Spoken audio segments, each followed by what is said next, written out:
Well, equally devastating, a Fox News alert and some new details on the massive 9-alarm fire that left 2 Boston firefighters dead. There are also more than a dozen who were hurt, all of them emergency responders. In 30 years, I've never seen a fire travel that fast, escalate that quickly, and create such havoc in such a short period of time.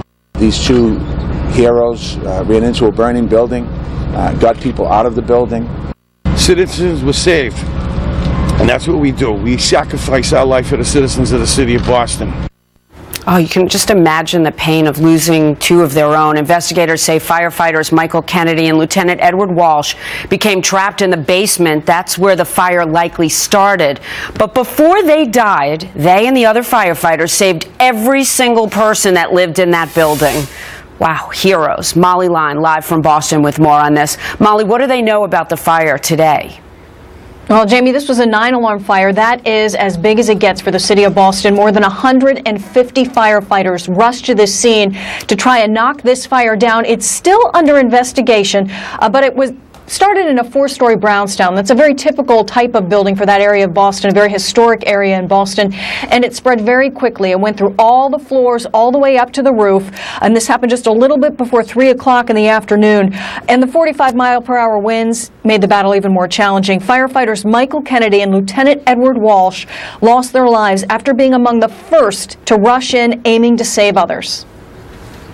Make an assumption here that one of the windows or whatever broke out front and drove the fire at them, because they called a mayday in a very short period of time.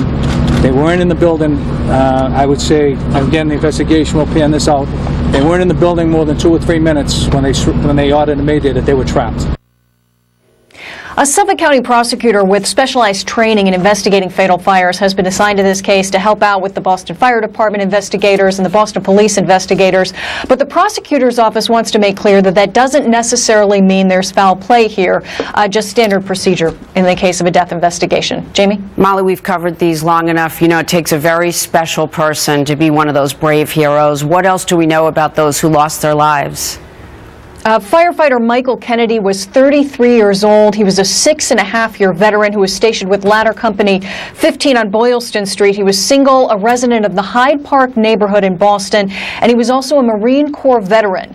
Lieutenant Edward Walsh Jr. had been assigned to Engine Company 33. That's also there, right on Boylston Street. He was 43 years old, a 9.5-year veteran. He was also the son of a Watertown firefighter, married with children.